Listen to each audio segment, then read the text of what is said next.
problema po talaga tayo, ma'am. Kasal ko to, birthday po ng anak ko, tas gaganyanin niyo yung mga bisita ko. Isang viral na post ang kumakalat ngayon sa social media, matapos maglabas ng hinaing ang bride na si Cindy Villanueva, tungkol sa kanyang hindi malilimutang karanasan sa Balay Dolores Resort, Bulacan.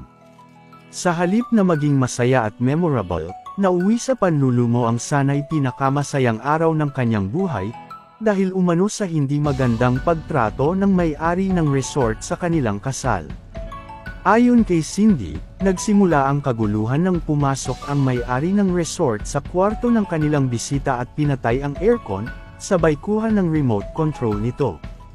Hindi lamang doon natapos ang insidente dahil pinatay din umano ang aircon sa kwarto ng kanyang anak habang natutulog ito. Dagdag pa ni Cindy, 20 minuto ring naantala ang kanilang kasal dahil sa pagkawala ng kuryente sa resort, ngunit hindi na nila ito pinansin upang hindi na makaabala pa.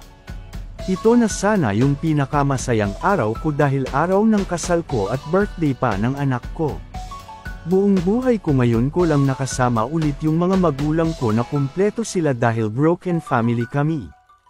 Pinaghandaan ko sobra yung araw na ito, kasi gusto ko ibigay sa anak ko yung mga bagay na hindi ko naranasan. Tapos ganito lang yung mangyayari dahil sa may-ari ng resort na ito, Balay Dolores Private Resort. Balay Dolores Private Resort, ganito kayo tumanggap ng client. Binayaran ko kayo ng 35K kahit hindi pa tapos yung event kasi okay kayo kausap sa una, tapos ganyan ang ginawa nyo. Natutulog yung anak ko sa kwarto, pinatayan nyo ng aircon. Na-delay kami ng 20 minutes dahil nawalan kayo ng kuryente, pero walang naging problema sa amin. Tapos ganun nyo kami at ang mga guest ko tretuhin. Papasok kayo sa kwarto nang walang paalam. May natutulog na, tapos papatayan nyo ng aircon.